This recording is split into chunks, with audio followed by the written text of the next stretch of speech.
Hello everybody and welcome to today's elevator parts video. In this video we're going to be taking a detailed look at this Otis elevator lantern.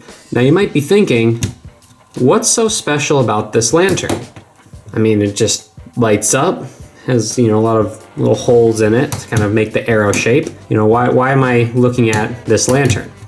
I ended up getting one of these and I found out it has a really interesting feature. So as you can see here, both the arrows light up red. So down and up. If I change something on this lantern and turn it on again, so we still have our red arrow, but now we have a green arrow for the up direction. So one more time, now we have a blue arrow and a purple arrow.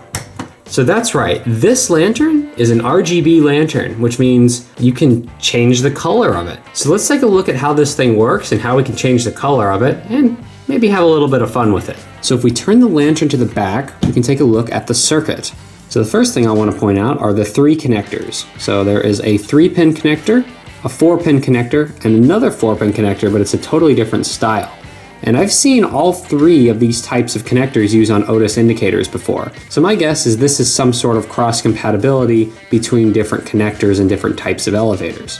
So next I want to focus in on how to change the colors of the arrows. So if you take a closer look at these 2 components here, SW1 and SW2, you'll notice that each of the components have 3 small switches on them, each of them corresponding to red, green, and blue, as noted by the text above it. A 0 is in the down position and a 1 is in the up position. So as you can see here, I have the up set to green only, so you have GR on, so the second bit, and then the down is set to red only, so you have just the first bit on. There's also this convenient little table up here that tells you how to make each color. So you can turn on multiple colors of these. So if I wanted to do both green and blue, I could slide the green and the blue on for up, and if I wanted to have red and green for down, I could turn that on. So I'm gonna go ahead and hook this back up and show you what that looks like. So if I switch the lantern to the up position, you can see we have this kind of light blue color.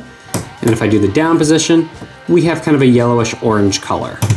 Just like that. So I'm gonna turn on the up arrow and make some changes to the back and we'll see some of the different combinations. So that is what green and blue looks like. We already saw what red and blue looks like. It's kind of the purple. And then here is what the red and green looks like, which we've already seen because I just did that on this one. And this is the color if you turn all 3 of them on. And you might think RGB, if you put all of them on, it makes a white color. However, if you've ever used RGB LEDs before, you might know that turning all of them on actually makes kind of more of a pinkish color, as shown here. So the next thing I want to point out are these 3 potentiometers on the side. Now these potentiometers allow you to fine-tune the brightness of each color. Now the only catch with these potentiometers is this brightness level applies to both the up and the down arrow. So you can't individually adjust each arrow. So the one on the far right controls the red. And as you can see, if I take the red out, everything gets more blue. So this kind of looks more like the blue and the green one that I had on earlier. If I take the green out, which is the center one, you can see it gets more purple, kind of resembling only the red and the blue. And likewise, if I take the blue out, it gets more orange, like we saw before. Now you can also do this with a couple of colors. So if I take the blue out completely, I can then make it more orange. So I can turn this down a little bit, which kind of makes more of an orange color. And you'll actually notice if you look closely that the shade of orange on the arrow is actually darker than the center bit. Now my guess the reason why it does this is because of the way the circuitry is for the center bar, because you have to activate the center bit for both the up and the down direction. So I'm pretty sure that has something to do with why it's like this. But you can see here if I go ahead and take the red down a little bit, we can make it more green. So now it's actually a lot more green in the middle and more orange on the top there. So if I turn it all the way down to this minimum, you can see the middle is almost more yellow and then the arrow is more orange. So that's really it for this lantern.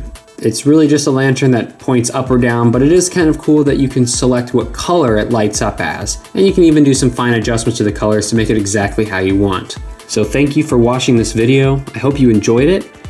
And with that, it's party time.